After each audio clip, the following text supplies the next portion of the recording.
Shulatov Mishnah is holding in chapter 6, Mishnah 6 of Eiruvin. Chamesh chavurot, 5 groups. Sheshavtu, they spent Shabbos betroklin echad, in one large hall or big palace. Perhaps they all rented the big hall of a hotel to go away for Pesach. And the Metzias here is there are some partitions in this hall to separate these 5 groups, but they don't go all the way up to the ceiling. So they are really in one big room, and they each have their own sort of curtained off area. And this big hall opens up to a chatzer, a courtyard that's shared with other houses as well.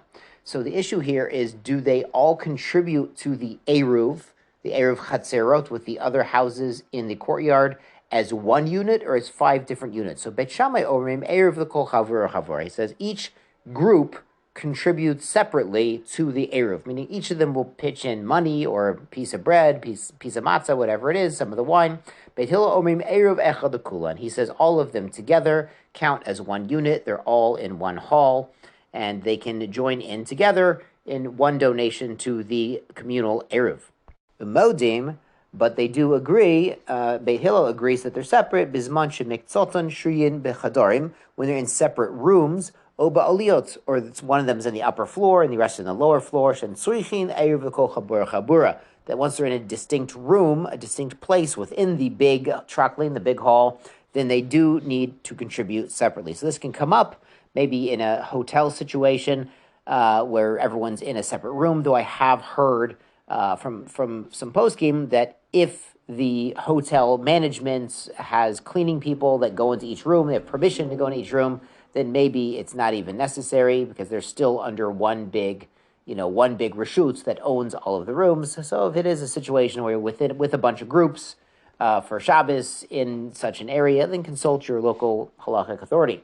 Great, on to Mishnah Zayin. Ha'achin ha'shutafin. Brothers, partners. Now this can mean the brothers are partners, or brothers, and business partners. Shahayu ochlin al shulchan avihim. They eat on their father's table. Or it could be the business partners eat at the business owner's table, who they're working for, vishenim bebatehem, but they sleep in their own houses.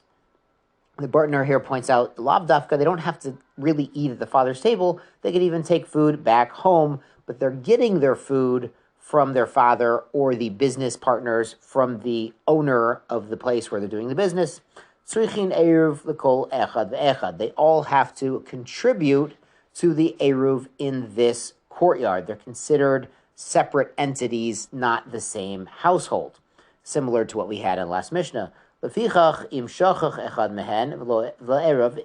if one of them forgot to contribute to the Eruv that Shabbos, mivatel reshuto, he needs to nullify and abandon his own rights in the chatzer to allow the other people living in this courtyard to carry in there, as we've seen previously in this chapter.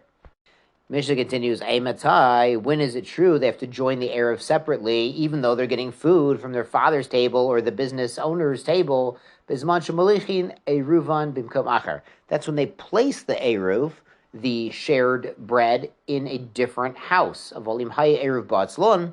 If the Eruv was coming to them, to the father's house, or there's no one else living in the chatzer, just that family, they don't actually have to contribute to the Eruv because it's considered one big happy family, even though Lamaisa, they take their food from the father's kitchen and then take it to their own house, and then they sleep in their own house, but they're all getting food from there, and the Eruv itself is in the father's house. Then they're considered one family entity, and no one else is there, and they would not have to contribute separately to the Eruv in that courtyard. Yeshar kochachem.